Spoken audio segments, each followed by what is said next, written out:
তুমি যদি আমাকে ভালো মা দাও, আমি একটা ভালো জাতি উপহার দিব তোমাদেরকে। আসসালামু আলাইকুম। শিক্ষা জাতির মেরুদণ্ড। সেই শিক্ষাটা যদি সঠিক শিক্ষা হয় তাহলেই সত্য হবে জাতির মেরুদণ্ড। শিক্ষা নিয়ে আমার এই ভাই কিছু কথা বললো, কথাগুলো একটু মনোযোগ দিয়ে শুনবেন এবং ভিডিওটা একটু শেয়ার করে দিবেন। এই সমস্ত ভিডিওগুলো শেয়ার করে দেওয়া। কিছুদিন আগে আমি একটা বৃদ্ধাশ্রমে গিয়েছিলাম। সেই বৃদ্ধাশ্রমের দেয়ালে লেখা আছে, একটা মা লিখে রেখেছে, মা লিখে রেখেছে, বাবা এবার ঈদে তোর বাড়িতে আমাকে একটু নিবি, বাবা এবার ঈদে তোর বাড়িতে আমাকে একটু নিবি।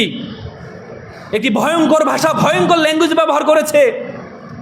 আজকে আমরা সভ্য হচ্ছি, কিন্তু আমাদের সমাজে বৃদ্ধাশ্রম বেড়ে যাচ্ছে শুধুমাত্র সন্তানকে আমরা নীতি নৈতিকতা শিক্ষা না দেওয়ার কারণে। আপনি কখনো দেখেছেন একজন মাদ্রাসার আলেম, একজন মসজিদের ইমাম, একজন মাদ্রাসার শিক্ষক তার মাকে বৃদ্ধাশ্রমে রেখে আসতে? আপনি কখনো দেখেছেন একটা পুরোহিত তার মাকে বৃদ্ধাশ্রমে রেখে আসতে? কিন্তু আমি থাউজেন্ড অফ স্টোরি আপনাদেরকে দেখাতে পারবো। বিসিএস ক্যাডার, আইপিএস ক্যাডার, সে তার মা বাবাকে বৃদ্ধাশ্রমে রেখে আসছে। ডাক্তার তার মা বাবাকে বৃদ্ধাশ্রমে রেখে আসছে। একজন বড় শিক্ষক, বিশ্ববিদ্যালয়ের শিক্ষক তার মা বাবাকে বৃদ্ধাশ্রমে রেখে আসছে। একটা কথা প্রচলন আছে, সন্তান তখন দুনিয়াবী শিক্ষায় শিক্ষিত হয়, তখন মা বাবা চিন্তা করে সন্তান কোন কথায় মাইন্ড করবে। আর সন্তান যখন দ্বীনি নৈতিকতা সম্পূর্ণ হয়, দ্বীনি শিক্ষায় দীক্ষিত হয়, তখন সন্তান চিন্তা করে মা বাবা কোন কথায় রাগ করবে। সুতরাং আজকে যদি সন্তানকে আমরা মোরালিটিতে শিখাতে পারি, তাহলে সন্তান কখনো পথভ্রষ্ট হবে না। একবার একটা ছেলে সফল হয়েছে আমেরিকাতে, ইঞ্জিনিয়ার। তার বাবা মারা গিয়েছে। বাবা মারা যাওয়ার পরে মা ফোন দিয়েছে যে বাবা তোমার বাবা মারা গিয়েছে, তোমাকে যেভাবে হোক চলে আসো। সে কিছুক্ষণ পরে তার খালাকে ফোন দিয়ে বলল, মাকে বলো যে আমি আসতে পারবো না, আমি কিছু টাকা পয়সা পাঠাচ্ছি, তুমি এক কাজ করো, সুন্দর করে কি অনুষ্ঠানটা সুন্দর করে, মা বাবার যে শেষ দাফনের অনুষ্ঠানটা খুব সুন্দর করে করো। পরবর্তীতে মা ছেলেকে ফোন দিয়ে বলল যে বাবা তোকে কি এই জন্য বড় করেছি, তোকে কি এই জন্য মানুষ করেছি যে তুই তোর বাবার জন্য টাকা পাঠাবি, এটাই তোর শেষ? তখন ছেলে বলল, মা একটু ধৈর্য ধরো মা, আমার একটা প্রমোশন হয়েছে, আমাকে একটা অ্যাসাইনমেন্ট দিয়েছে, এই অ্যাসাইনমেন্টটা যদি আমি কালকের মধ্যে জমা না দিতে পারি তাহলে আমার প্রমোশনটা আটকে যাবে। তো সুতরাং আমি টাকা পয়সা পাঠাচ্ছি, হুজুর এনে সুন্দর করে বড় করে বাবার দাফন কাফনের ব্যবস্থা করে দোয়ার অনুষ্ঠান করো। তখন মা বলল, আমি কি এই সন্তানকে পেটে নিয়েছিলাম, এই সন্তানকে মানুষ করেছি? তখন ছেলে বলল, মা একটু আবেগী কম হও।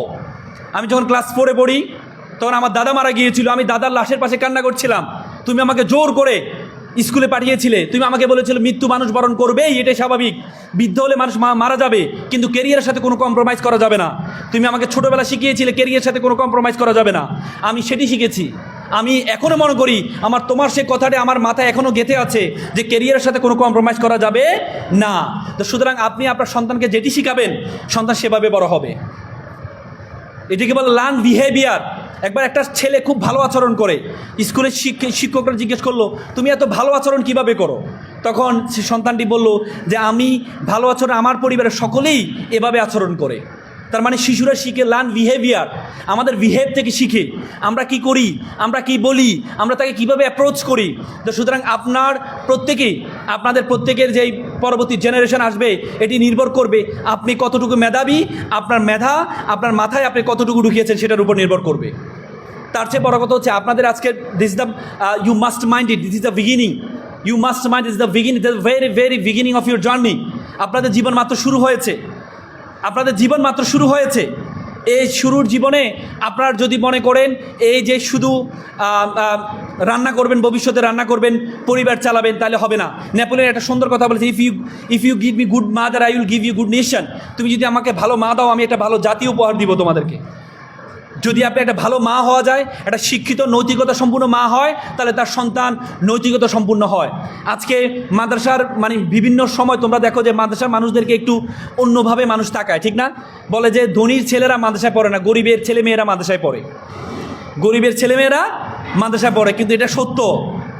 মাদ্রাসায় যেমন ধনীর চেয়ে গরিবের ছেলেমেয়েরা পড়ে, কিন্তু বৃদ্ধাশ্রমে গরিবের ছেলে থেকে ধনীর মা বাবারা বেশি থাকে। কথা সত্য কিনা? কারণ তার মানে এটাই প্রমাণিত হলো যে যারা মাদ্রাসায় পড়ে তারা কখনো তার মা বাবাকে বৃদ্ধাশ্রমে রেখে আসে না।